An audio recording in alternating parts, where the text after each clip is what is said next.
There are women who board the last train of their lives not to find happiness, but to escape the despair that follows them. Clara Whitmore was one such woman. She was called a mail-order bride in the town she had never even set foot in. Rejected, disdainful, abandoned in the Wild West with only an old suitcase and a weary heart. But in that seemingly dark moment, a man stood up to protect her. Elias Boone, a quiet cowboy, with wounds no one knew about. He gave her a choice leave, or stay and start a new life. If it were you, at the age of half your life, what would you choose? Would you dare to stay in a strange place, to try living one more time? What happens when two lonely people meet just when they think they have lost all hope? Please join us in the story. If this introduction resonates with you, please like, share, and subscribe to support us in bringing more healing stories.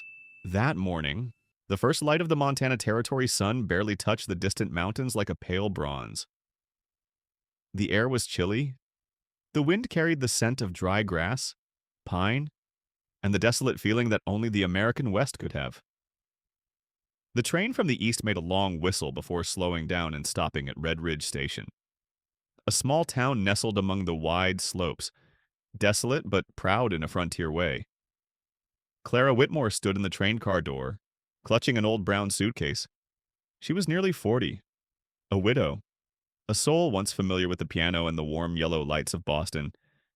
But now she was a woman standing in a strange town, swaying like a dry leaf in the wind. Thick wool coat, blue scarf, skirt that met dusty boots. Clara was still neat, but the weariness was evident in her eyes.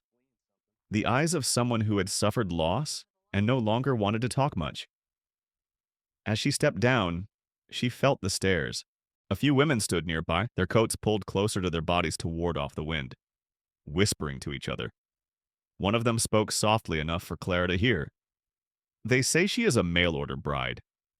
Poor woman travel all the way out here just for a man she has never met." Clara was silent but did not react. She took a deep breath, as if to calm herself down, to keep the last bit of dignity. She came here because of her own choice. No one forced her. No one forced her.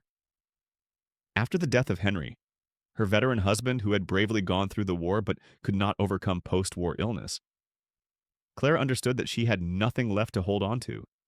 The house was sold to pay off debts. The future was bleak. And then the letter from Mr. Samuel Barlow, a middle-aged man living in Montana, gave her a fragile hope to start her life over.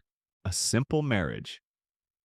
Not romantic, but has shelter, meals, life to plant the seeds of peace. But just minutes after Clara set foot on the ground, all those hopes went up in smoke. The station master, an old man with white hair and sad eyes, approached.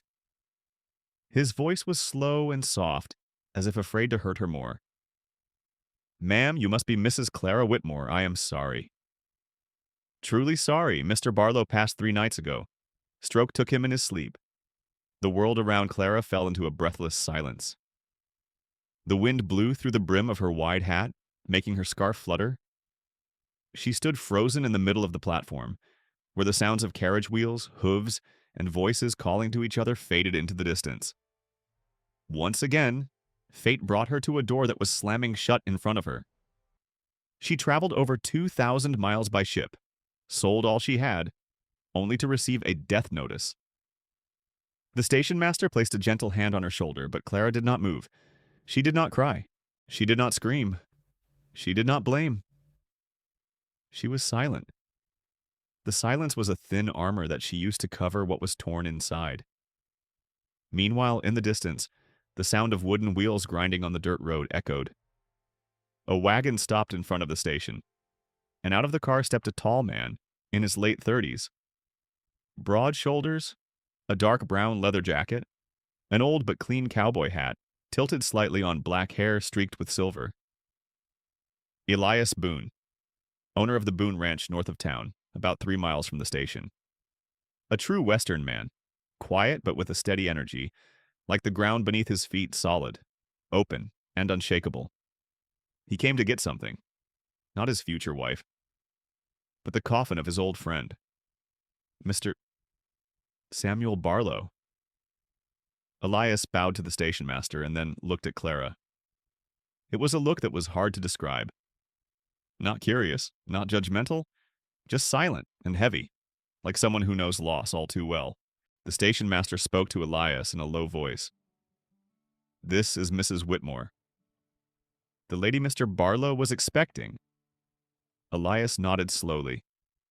His gaze swept over the people standing in the distance, the scrutiny, the whispers of the small town. The wind still blew, carrying with it the cruelty of a life's words. He stepped in front of Clara. Not too close. Not too far. Enough so that she wouldn't feel cornered. "Mom, I suppose you heard the news. I am sorry for your loss." Clara looked up but didn't answer. Her eyes weren't red, but they were stinging. She didn't know what to say, didn't know where to turn. All the voices in her head were in disarray. Elias continued, his voice low and firm as if he were trying to give her the support he thought she needed. "The folks in town, they talk too much. He was a good man. I reckon he would never want you left standing here alone." Clara tightened her grip on the strap of her suitcase. Her silence made Elias realize that this sadness was not the loud kind. It was as quiet and deep as a winter lake. He said, "If you have nowhere to stay for now, there is a small house next to the chapel. Belonged to the widow Mason. She rented it to travelers. Sometimes I can ride you there. It is safer than staying here with all the eyes on you." Clara inhaled, exhaled, calmed herself, then spoke softly for the first time. "Thank you, Mr. Boone, but I do not wish to burden anyone." Elias shook his head gently. Out here helping someone is not a burden. It is the way we survive. Those words were like a small ray of light. Not much, but enough to make her feel like she wasn't completely abandoned. Still, Clara felt a pang, like she was stuck between two worlds, unable to go back, and yet to find a place to stand. Elias looked at her for a long time. Then he said in a calm voice, "Mrs. Whitmore, I will not let you walk this town alone. Not today, not after all you have been through." A simple sentence, but right on time, right on place, right on the softest part of her heart. Clara nodded slightly, her shoulders heavy with fatigue. She climbed into the wagon, and Elias stood beside her, checking the straps, as if his presence were a silent reassurance. As the wagon began to roll out of Red Ridge Station, the wind ruffled a few strands of Clara's hair. She looked back at the platform, where the strangers were still whispering. They called her a mail-order bride, but she no longer felt humiliation. Only emptiness, pain, and a quiet fear that she was about to have to start from scratch again. As for Elias, he looked ahead at the dusty road, at the woman sitting next to him with a calm but sympathetic gaze. There was something indescribable in his heart. Something like intuition, something like a debt to a friend, and a feeling he had yet to name. But he knew one thing. This woman should not have left town alone like that. No one should leave alone. No one. Elias's wagon turned off the main road toward the old cabins behind Red Ridge Chapel. The dirt road leading into the cabin was gently inclined, and tall pine trees stood still on either side like silent sentinels. Clara sat on a wooden chair, clutching her suitcase to her chest. Her hat covered half her face, but her black and silver hair still trembled in the wind. Elias glanced at her a couple of times, seeing the determination and hurt in her straight posture. He sensed Clara's struggle to maintain composure, like someone who had known loss but had never quite learned how to get over it. The house loomed ahead. A small pine house with a slightly lopsided black-tiled roof, close to the church and the garden where grass crosses were usually planted. The house was not pretty, not spacious, but quiet. Perhaps too quiet for someone just arriving from Boston. But Red Ridge was always like that, a place where the sound of earth and wind and silence was louder than human voices. Elias stopped the carriage, got out first, then turned around and offered Clara his hand. She was not a weak woman, but hesitated before placing her hand in his warm, calloused one. When her feet touched the ground, she felt a weight lift from her shoulders, though no one said a word of comfort. Elias picked up her suitcase and walked to the door. He touched the wooden frame. It opened. Inside, the smell of old pine mixed with a little old dust drifted up. Not unpleasant, but nostalgic. The house had been kept fairly clean by the widow Mason before she left town. Clara walked in and looked around. A round table by the window, a single bed in the right corner, a small fireplace with a few logs that smelled of pine resin, an old photograph of the Mason family hung on the wall. Everything looked simple, rustic, almost impersonal, but it was that emptiness that made Clara feel as if she were not intruding on anyone's life. She let out a small breath. A breath that at least tonight she would not have to sleep on a train platform or under the awning of a convenience store. Elias put the suitcase down near the bed. He stood there, leaning lightly on the arm of the chair, as if considering something. Then he asked in a low voice, "Mrs. Whitmore, if you need time to get things together, I can come back in a few hours. There's some hard bread and some tea in the church. If you want it, I'll get it for you." Clara clasped her hands in front of her stomach, her voice small but clear. "Thanks. I just need some quiet to figure out what's going on." Elias nodded. He understood that better than most. Silence was sometimes the only thing left for a man to cling to when life broke in an unexpected way. Before leaving the door, he added, "If anyone in town asks about you, I'll say you were my guest. Here. Words are sometimes enough to stop people from prying." Clara looked at him a beat longer. Her gaze softened. Not too grateful, not too dependent. Just the look of someone trying to stand firm amid the rubble. "You are too kind," she said softly. "Being kind is what my friend would expect of me," he replied. "Samuel is a good man. I don't want what he promised to do to make people feel sorry for you." Clara bowed to him and pulled the door shut. The house was quiet. She sat down on the bed, her hands shaking on her knees. No tears fell, but her chest tightened. It wasn't Samuel Barlow that hurt her. It was the fact that she had invested her last hope in this journey. Now it was like sand slipping from her hands. She wondered where her life would go next. Returning to Boston was no longer an option. But staying in Red Ridge was like standing at a crossroads with no signposts. Clara covered her face for a moment. Then she dropped her hands and looked out the window. The weak daylight filtered in, making the room seem peaceful. She knew she couldn't sit there forever. Clara opened her suitcase and took out the handkerchief, embroidered with climbing vines that she always carried with her. She smoothed the edge of it with her hand, an old habit that reminded her of Henry, a man of few words but kind. She wondered if he would have made the same choice she had, left everything behind and gone for something new. Clara didn't know. Maybe he wasn't as brave as she thought, or maybe she herself had reached the point where endurance turned into courage. Before that thought could take shape, there was a light knock at the door. Clara rose and opened it. Elias Boone returned, carrying a bag of flour, some salt, and a small teapot on a cloth bag. She was surprised. "You don't need to bring this much." Elias put the things on the table, and just the usual things one needs to start the day. "You can have this for now. I'll think about it later." He paused, then looked at her. His gaze wasn't searching, just making sure Clara was still standing. "Are you okay?" Clara took a small breath. "I don't know, but I'm still here. And I'm not giving up." Elias nodded, a nod of calm satisfaction. That's the most important thing. A short silence passed between them. Not awkward, not rushed. Just enough for Clara to feel like she wasn't completely alone. Elias walked out the door, but before he left, he said, "If you need a job for a few days, an excuse to stay in Red Ridge, I can help. Boone Ranch is always short on people to run the kitchen and set up the cowboy tents. No pressure, no strings attached, just work." Clara was surprised. She put her hand to her chest, as if to make sure she heard correctly. "You want to hire me?" Elias shook his head slightly. "Not to rent. It's to give her a chance to stand on her own 2 feet. This is the West. Here, everyone needs a foothold." Clara pursed her lips. She thought His words sank into her like drops of water into dry soil. She knew she had to do something, at least to avoid feeling useless or passive. But part of her was still afraid. Afraid of being rejected again?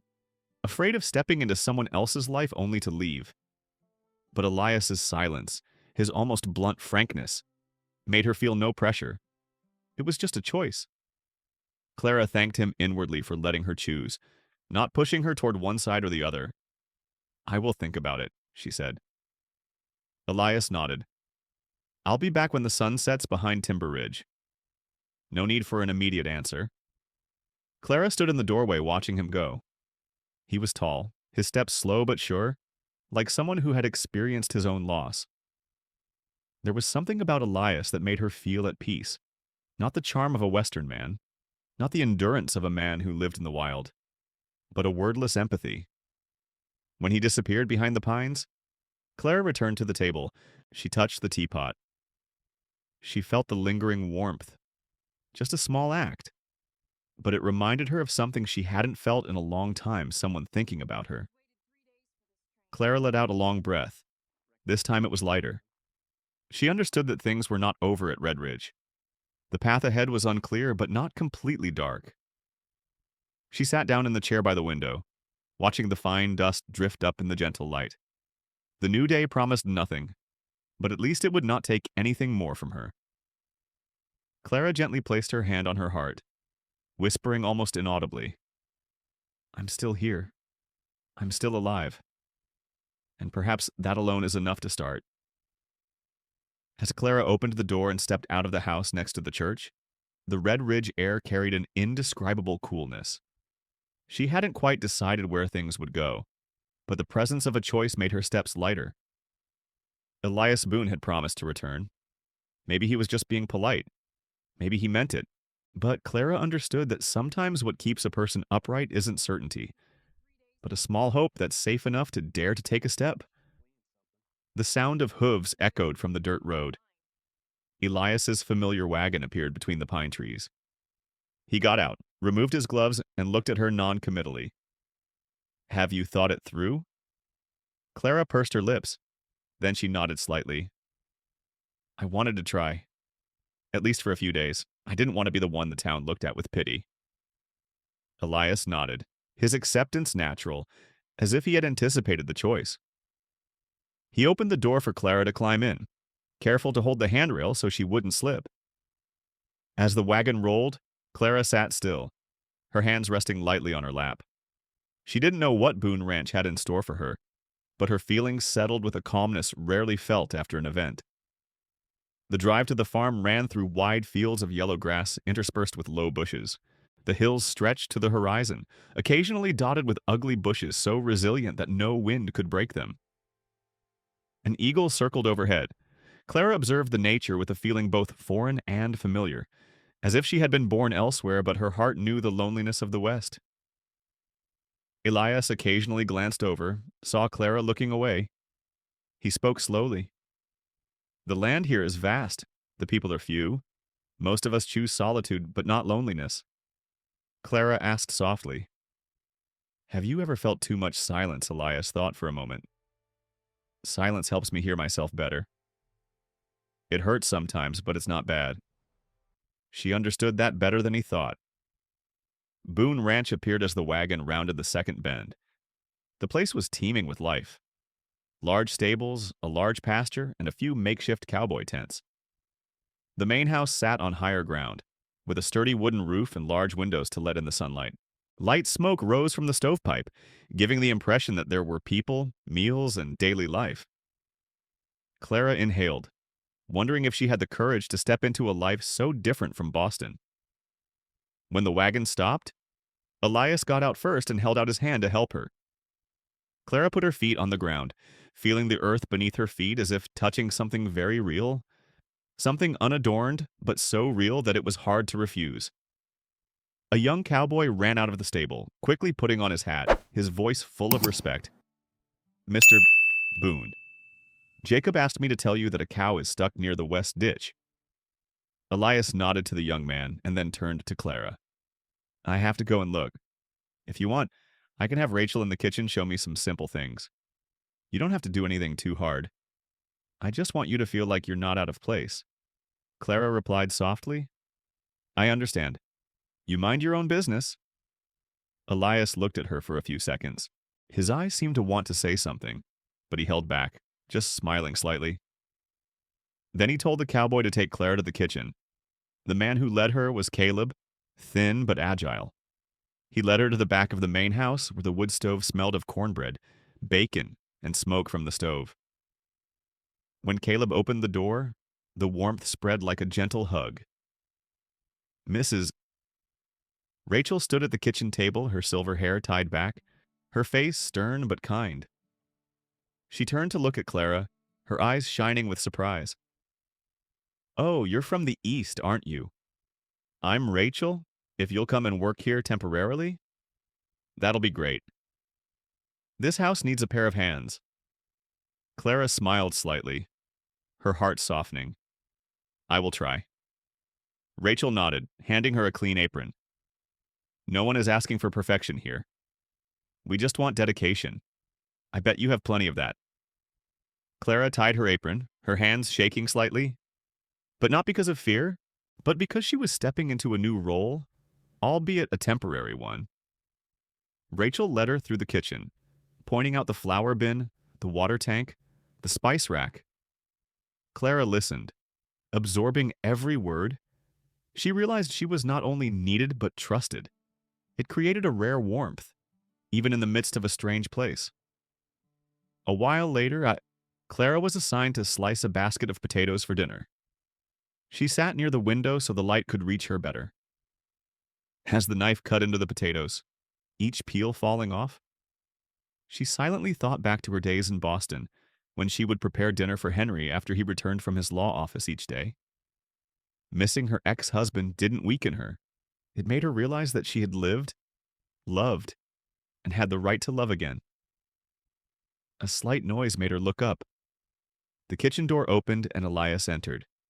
His forehead was dusty, his leather jacket dark with sweat, but his eyes were calm. I see you've got to work. Clara put down the knife and wiped her hands on her apron. I thought if I wanted to stay for a few days, I'd better do something useful.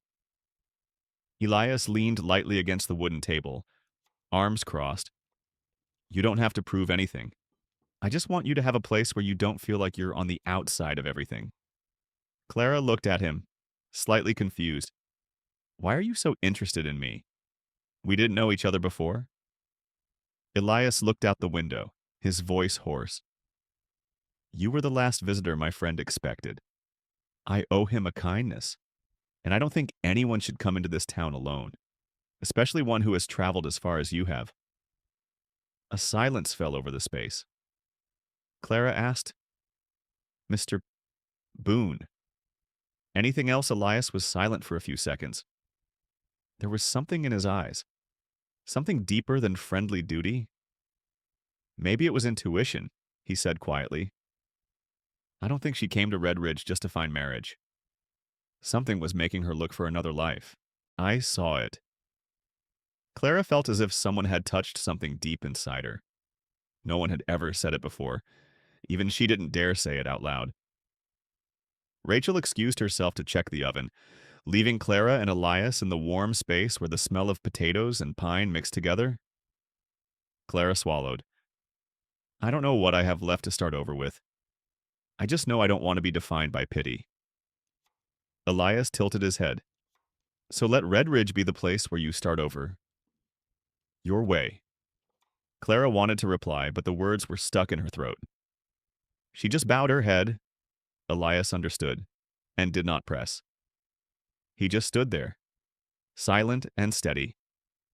His steadiness spread through her like the warmth of a fire. A cowboy knocked on the door, saying that Elias needed to go to the stables immediately because something had happened. Elias looked at Clara one last time. I'll be back later. If you need anything, just tell Rachel. He left the kitchen. His figure disappeared behind the door.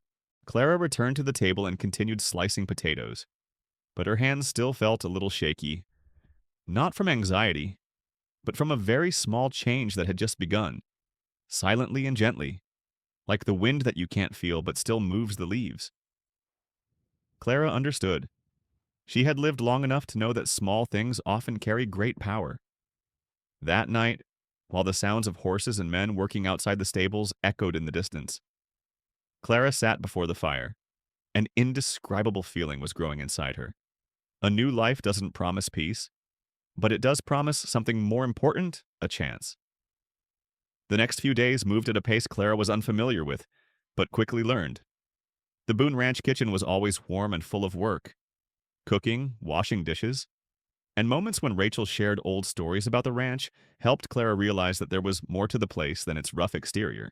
Clara grew accustomed to the hurried footsteps of the cowboys passing the front porch, to the sound of the stable door opening and the animals snorting in the wind.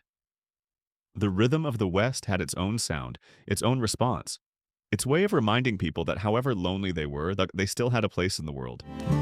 However, it wasn't the job that made Clara realize she was changing. It was the times she caught Elias's eyes from afar, eyes that weren't observing or judging, just a quiet presence, a recognition, an unspoken empathy. Clara was sometimes embarrassed by his stillness. One day, while she was hanging towels on the porch, Elias walked by, stopping for a beat. He didn't say much, just nodded in greeting and continued his work. But it was this simplicity that made Clara feel safe. No one forced her to share her feelings or talk about her past. No prying questions made her feel exposed. One time, while she was putting the bowls on the shelf, Clara accidentally touched a white enamel bowl with a small crack. It was placed alone on a high shelf. Rachel saw it and smiled gently. Elias wouldn't let anyone use that one. It belonged to his wife, Eleanor. Clara stood still, searching for a feeling, but it was not jealousy or resentment. She understood that this was a natural part of a married man's life. Rachel continued. They were together for 11 years? Seriously. Eleanor died of pneumonia after a cold. He smiled less after that, but he lived the same way he always did, just more quietly. Clara nodded slightly, her heart calm. A person who carries pain but still lives a kind life is something that makes others want to stand near, even if only in silence. That afternoon, Clara was assigned to take some food to a camp near the pine woods, where a group of cowboys were repairing a fence. She walked with a basket of cornbread and a jug of water. The dirt road leading into the camp was steep, and she stepped carefully over loose rocks. But as she approached the men's work, she heard someone shouting in frustration. "You can't bring her here until you've cleared the south ditch. There are some old trees that could fall." What if something happens? Elias's voice rang out, not loud but powerful. Clara stood behind the pine tree, not yet stepping out, hearing those words clearly as if someone had touched an old wound in her, the feeling of someone else's concern for her safety. Caleb spoke up. "I'm just following Rachel's lead. Mr. Boone?" Elias breathed heavily, then spoke in a lower voice. "I don't blame you. It's just that way is dangerous." Clara understood, but she also felt that she did not want to be a burden and cause anyone to worry too much. So she stepped out from the shade of the tree. "I'm fine. Mr. Boone. No one's forcing me to go any other way." Elias turned back. When he saw her, his face changed slightly to a look of confusion. "I just want to make sure nothing hurts you," he said. Clara put the basket on the ground and replied calmly. "I've lived through bigger things than a falling tree. But I appreciate your concern." A cowboy behind him chuckled, but Elias's gaze silenced him. Elias approached Clara, but still kept a respectful distance. "I'm sorry if I made you feel awkward. I was a little harsh." Clara shook her head slightly. "No, I just don't want to be the person everyone thinks needs to be kept in a completely safe zone." Elias looked straight into her eyes, a gaze as deep as the roots of an old tree. "I don't think of her as weak. I just know that Red Ridge isn't gentle enough for anyone, even the strongest." Clara was speechless for a few seconds. She understood that Elias was not speaking to comfort her. He was speaking with conviction. That afternoon, they walked the short distance back to the main house together. Clara held her empty basket in her arms, while Elias walked beside her, his steps steady. Neither of them spoke, but the silence was filled with connection, like two people listening to a familiar song without words. As they neared Boone Ranch, Elias suddenly asked, "Mrs. Clara, if there's anything about Red Ridge that makes you want to leave, tell me. I don't want anyone here to feel trapped." Clara stopped. She put her basket on the ground and looked out at the distant fields. "I don't know where I am in my life anymore. I don't know if Red Ridge is the place for me. But I do know I don't want to leave as a temporary resident. Maybe I'm looking for something new, or just a way to believe in something again." Elias stood beside him, the late afternoon sun shining on his broad shoulders. "Believe in something," he said softly. "It is something no one can do alone. If you will let me, I will help you find it again." Clara turned, her heart skipping a beat at that, not out of romance, but out of pure kindness. She answered slowly, "Mr. Boone, I don't want anyone to think I'm here to cling, or that I want anything from you." Elias's voice was stern but not cold. "I never thought of her that way. She was worthy enough to be taken seriously. I was asking for companionship. Nothing more." Clara heard that and suddenly felt herself put in her place. Not high, not low. No pity, no expectations, just a human being. When they reached the ranch yard, Caleb ran out to call Elias because there was something to take care of in the east field. Elias took one last look at Clara. "If you need to go to church or into town, just tell Rachel. I'll be back soon." Clara nodded. She stood and watched Elias walk away, his body firm in the pale sunlight. She realized she was thinking about him more than she would like to admit. But part of her was still wary. Part of her knew that a heart once broken would not easily surrender to warmth, no matter how gentle. Clara returned to the kitchen. Rachel was making tea, the faint scent of mint wafting through the room. When she set the basket down, Rachel looked at her with a thoughtful look. Every pain has its own voice, but sometimes the silence of those who understand you is the best medicine. Clara did not deny it. She just sat down gently on the chair, placing her hands on the wooden table. The smooth wood grain seemed to have witnessed many stories left by humans. The day at Boone Ranch passed without a word. But Clara sensed something. That some cracks in life didn't need to be patched up. Some cracks should be left alone to let the light in. In the days that followed, Clara realized that Boone Ranch operated by rules no textbook could teach. People lived by diligence, by listening to the weather and reading the subtle changes in the soil. It all flowed like a symphony without a conductor, but everyone knew their part by heart. It made Clara feel like she was getting into tune, though sometimes her heart felt as if it were half in and half out of a door that she didn't dare close completely. That afternoon, Rachel asked Clara to bring a jug of water and some cornbread to the north side, where Elias was inspecting a fence that had been blown over by a small storm. Clara walked slowly but steadily across the open space. Overhead, wispy wisps of cloud streaked the sky. The air was warm but not harsh, enough to remind her of old summers in Boston, when Henry was still alive. She breathed deeply, trying to let the memory drift like a thin layer of dust. As she got closer, she saw Elias standing next to a leaning fence post. He placed both hands on the wood, trying to straighten it. His movements were strong but controlled. Clara watched for a few seconds, then walked over and handed her the jug of water. "You rest a bit. I brought some water." Elias looked at her, his blue eyes shining with sincere gratitude. "Thank goodness. I needed it more than I thought." He took a few sips, wiped the sweat from his forehead, and sat down on a low rock. Clara sat beside him, but at a comfortable distance. They looked out at the vast fields. The wind carried the scent of dry grass, and it felt strangely peaceful. Elias asked in a low voice, "Clara, how does this place look from here?" She tilted her head, thinking for a moment, like a place so big that anyone could get lost in it, if they wanted to, but also like a place where one could find what one thought was lost. Elias was silent. He turned to look at her. His eyes held something Clara couldn't place, a deep concern that was too formal, a respect mixed with a vague warmth. Elias spoke slowly. I know you still don't believe you have a place here, but I hope Red Ridge will be more than just a temporary place for you. Clara bowed her head slightly. I'm still trying to understand what my heart really wants. Elias breathed lightly as if trying to keep something from bursting out of his chest. Whatever you decide, I won't leave you alone. That sentence made Clara unconsciously pull her hand back slightly as if to protect herself. She didn't want to misunderstand Elias's good intentions.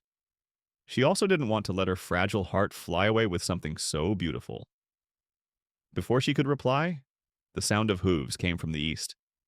A cowboy ran up, his face tense. Mr. Boone, you need to get to the Wood Hill right away. There's been signs of intruders around the low woods. Elias stood up immediately. His voice took on a wary tone. Is anyone hurt? No tracks yet? But the shoe prints don't belong to anyone in the ranch. Clara felt the atmosphere grow heavier. Elias turned to her, his voice low. I have to go now. You go back with Caleb. Don't go alone. Clara looked out at the distant woods, where the horizon met the somber hills. She felt suddenly uneasy. Elias placed his hand on her shoulder, gently but firmly. It's okay. Just in case. He rode off, riding toward the hills. Clara stood still, watching his figure disappear across the red earth. Something inside her contracted, as if she were too used to loss to allow herself to allow anxiety to be a natural response. Caleb walked beside her, looked at Clara's expression, and spoke softly.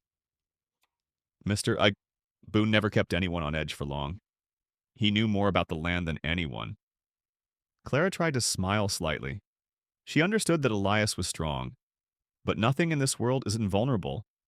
The strongest people are sometimes the ones who can make others' hearts tremble the most. When she returned to the kitchen, Clara's hands were as unsteady as usual. Rachel noticed and asked in a very gentle voice, What is worrying you? Clara did not answer immediately. She put her hands on the edge of the table and watched the flames dance in the oven.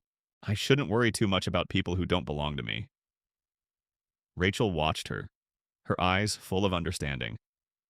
There are people who just appear and we care, not because they belong to us, but because our heart knows they are kind. That statement made Clara speechless. In the early evening, the sound of hooves echoed outside. Clara stepped onto the porch. Elias was returning, his coat covered in dust, his eyes tired but alert. He dismounted and looked around as if to make sure everything was safe. When he saw Clara standing by the railing, he nodded. It's okay, nothing serious. Just some old marks that look new. Clara exhaled, not realizing she was clenching her fists so hard they hurt. Elias took a few steps forward, but stopped before getting too close. He spoke softly. Are you worried about me?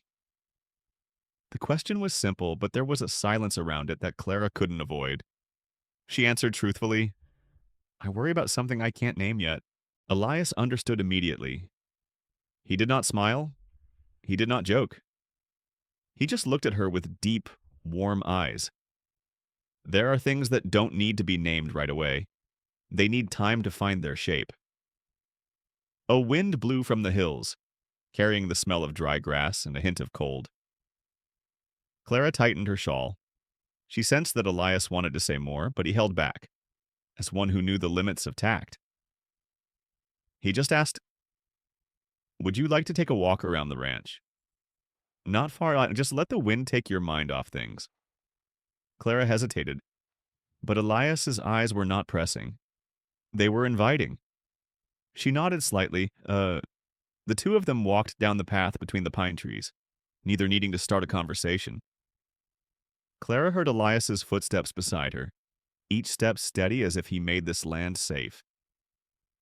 Every time the wind blew through the trees, The leaves rustled like old whispers.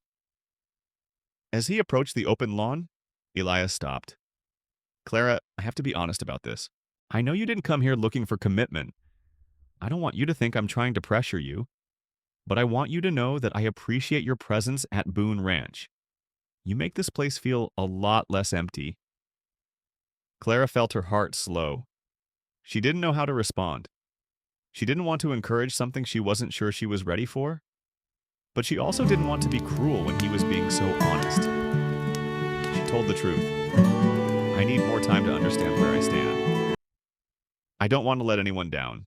Not you, not myself. Elias nodded slowly. You have time. I'm not going anywhere.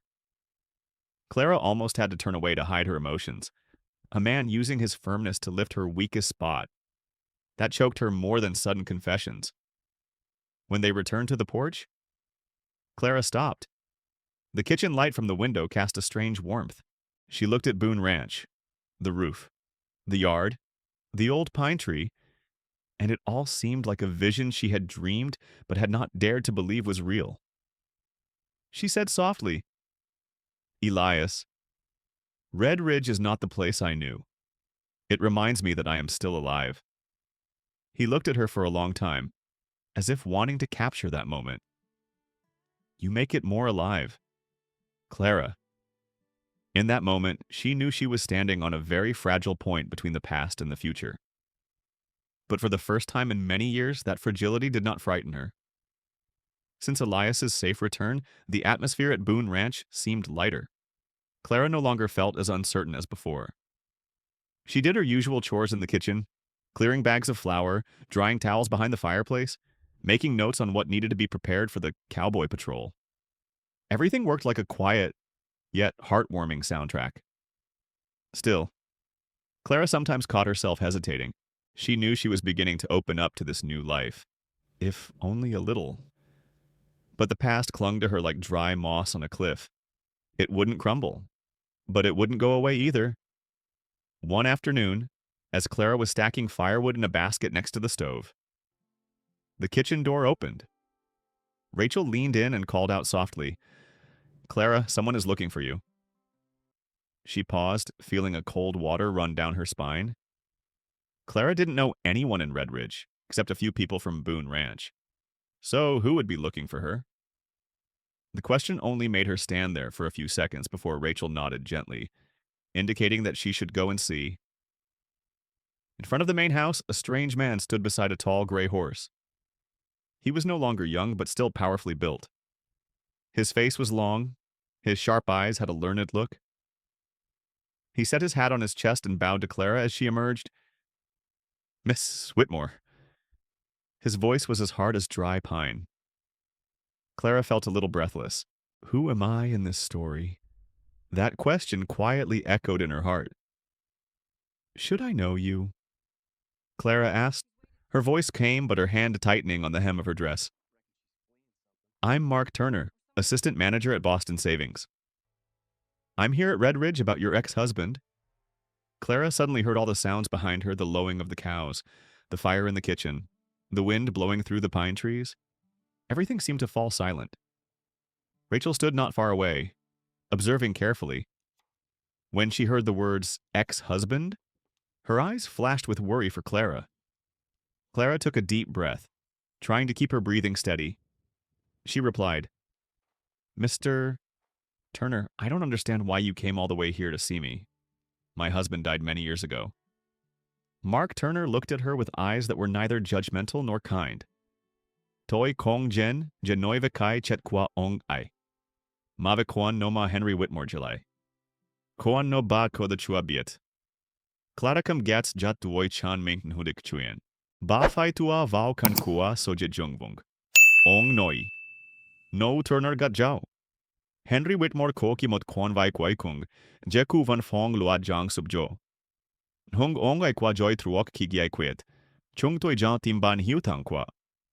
Nhung baroi Boston kong jalai jia chirorang. Jen ki chung toin hanjuk thong den ba. Ksuat hien trendan sak han kach kwa chuyen tao di mientai. Clara siet chat ngu chao. Ba kong netran ko hoi kontrong. Sotian baon hiu. Turner noi kong vong vo. Matng hin bon tram jo. Konso ai kin Clara lui mot buok. Ba kong ko ginguai, it tien tiet kim gan hukan kiet. Motong hin bon tram jo joi voi bala tu hong duong. Elias tu fian ha chuang ngua ji lai jung luk. Dung ngai king a Cowboy kung. Ong hin Turner. Anmat bin ding an hung jai kan hagyak. Ko chuyen gio jai. Turner kwesang. Toi lang goi to Boston. Jen je bao voi ba Whitmore ve mot kon no chuatan li. Clara jongim nhuda ba jang song lai ngai Henry mat. Ngai ban hin jong hoa jon chat kao makong. Bietlam sao je giu noi main haku. Bao nam troi kwa tuong an hu juje chualan. Giun hang vet tuong ai lai big sera. Elias Book jen kan ba? Kong sham vaon hung. Jung jugan je ba kam nahan su hien dien kwa ong. Giong ong tram varo. Ong Turner. Ba ai vua trai kwan hiu tang ku kong. Chung toi kong ji a domba vao juong. Kung tai redridge. Turner n hiu me. Toi kong don ai vao juong kung. Toi jen je tong bao teo jung papluat. Clarang goklen. Kugiu gyong kongrun. Toi? Toi kan toi gian suyang hi. Toi kong tu koi trachen hiem. Nhung toi kong de trangay. Turner gat jau. Gyong bat angodiulay. Toi hiu. Toi seo lai titran hengay. Kibasan sang. Hai gap toi. Toi mon moya tu juoch gyai kwet jungkash. Onglen nangwa. Chao Elias bang mot jong taklich su toi tio. Roy ranch. Kibong gong ta huad dan giwa joy ko. Clara jong im nhu hoaja. Elias van jong jo. Matong kong roy Clara mot gyai. Now. Baon kong. Clara shamrai hit vau. Nhong mot kam gias nghen dung. Lenkin ba chilak jau juok. Ba kong kak. Kong guk nga. Nhong joy vai batriu shuang hu ganhnang. Kwa ku lai jat len jung shoken thuak. Elias juate. Nhong dong lai giwa chung vi kong mon vot kwa gyoi han. Clara, hai noi voi toi. Jung yu tat katrong long. Gyong ong kong ralen. Nomem, sauva komot sugment kien hung tuong tan. Trong Clara ran ratung man. Ba noi no.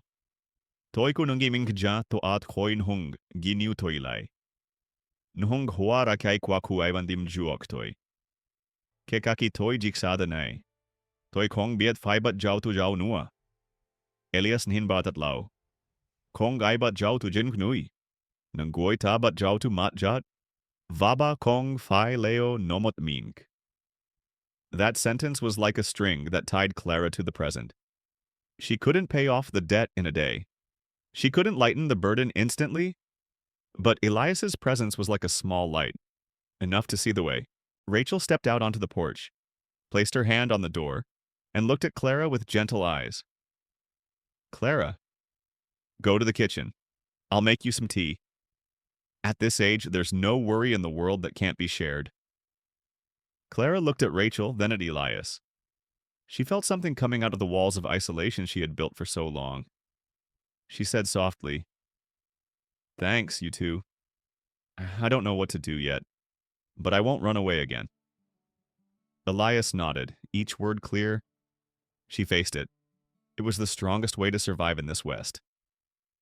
Clara walked into the kitchen, not hiding her fatigue, but her eyes were no longer as dim as when Turner had appeared. Before closing the door, she heard Elias's voice behind her. "Clara, whatever happens, I'm here." For the first time. That sentence made her want to believe it to the end.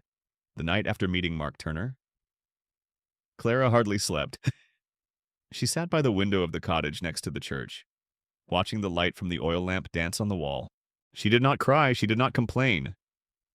But the heaviness in her heart made her feel as if she were standing before an old door she had tried to leave, now half open again. The debt was more than a number.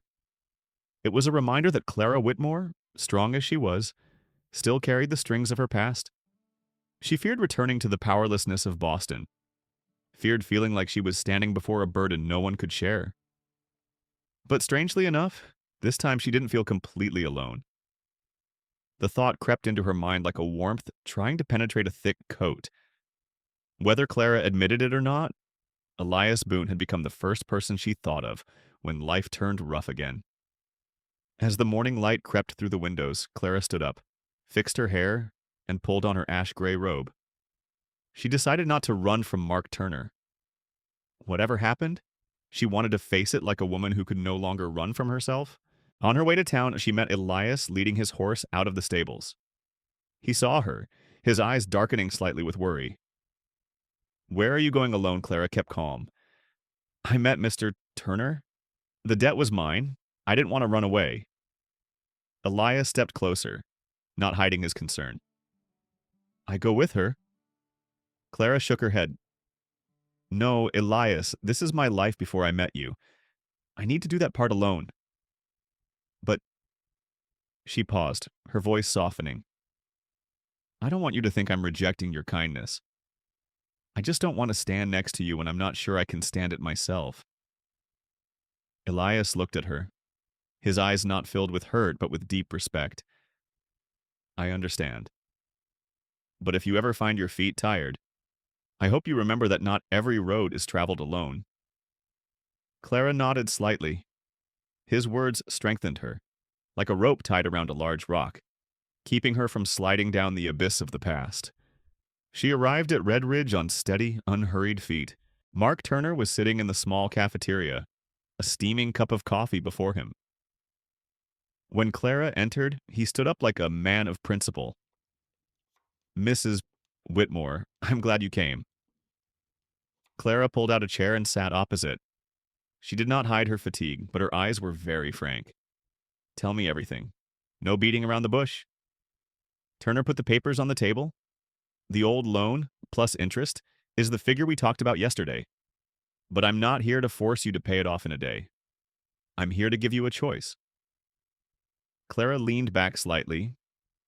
Select Turner opened another letter. Henry had invested in a small piece of land outside Boston. We just learned that it was being rezoned. If you sign this agreeing to the transfer, it won't pay off the debt, but it will reduce the amount by half. Clara was silent for a few seconds. She had not expected that Henry would leave anything behind, even if it was just a piece of barren land. It was the last remnant of his former life. She asked, "What if I don't sign?" Turner replied simply, "Then you have to pay the whole thing in cash. I'm not saying that to threaten you. It's just the obvious choice." Clara looked down at the papers. It took a long time before she spoke. "I will sign. I have let go of the past. An old land is no longer something I hold on to."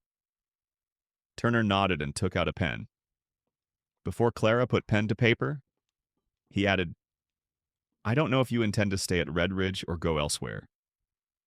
But I must say this, even though it has nothing to do with my work. Mrs. Whitmore, you have a strength that others do not easily have. Leaving Boston behind was also a courageous choice." Clara heard that sentence. Her heart softened like a string tying a thin scarf. She signed, softly but firmly. Turner carefully gathered the papers. "I'll take care of the rest. You'll have more time to deal with the rest. I'll send you a notice when I get back to Boston." He stood up to say hello. As he was leaving, he paused and looked at her with a look that was rarely seen in people working in finance. "I hope Redridge is where she finds what she truly deserves." He left. Clara sat there, motionless for a long time. She didn't feel completely relieved, but something had changed. She was no longer being pulled back to Boston. The old string had snapped. The last piece of land had slipped from her grasp. Clara realized, perhaps for the first time in her life, that she no longer belonged to the past. When she returned to Boone Ranch, Rachel stood on the porch, watching from afar. Seeing Clara walk down the dirt road without staggering, Rachel knew things were on track. "Are you okay?" Clara smiled silently. "I'm better than I thought." Rachel put her hand on Clara's arm. "I'm old enough to know when a woman stands her ground. Today she stood her ground." Clara heard that as if she heard someone gently laying the first stone of a new house. Elias appeared from behind the stables, walking slowly toward the porch. As he approached, He looked into Clara's eyes as if to see if she was trembling. "Are you okay?" Clara replied in a slow, steady voice. "Okay, I signed the transfer papers. The debt is reduced by half. I'll manage the other half." Elias stood before her, his eyes soft as the late sunlight on the porch. "You impress me." Clara bowed her head slightly. "I don't want anyone to help me." Elias took a step forward. His voice was deep and calm. "I don't want to take the blame, but I want to stand by." There's a difference between the two. Clara's heart trembled, the way the earth trembled after months of drought. She didn't answer right away. She needed time to process where she was going. But what she did know was that she didn't want to stop him. Clara looked at Boone Ranch, golden in the sunlight. She looked at the leaning fence being straightened. She looked at Rachel carrying a basket of apples to the shelf. And she looked at Elias, the man who had stood next to her when the wind was strongest. She spoke very softly. "I still need to figure myself out. But Elias, I don't want you to leave." Elias paused, then softened his voice like someone who had finally heard what he wanted. "I will not leave." Clara, for the first time, she wasn't scared by that statement. In the days after that conversation, Clara began to feel a change in herself. Not an abrupt change, but like the surface of a lake warmed by the late autumn sun, unseen but undeniable. She worked in the kitchen at Boone Ranch regularly.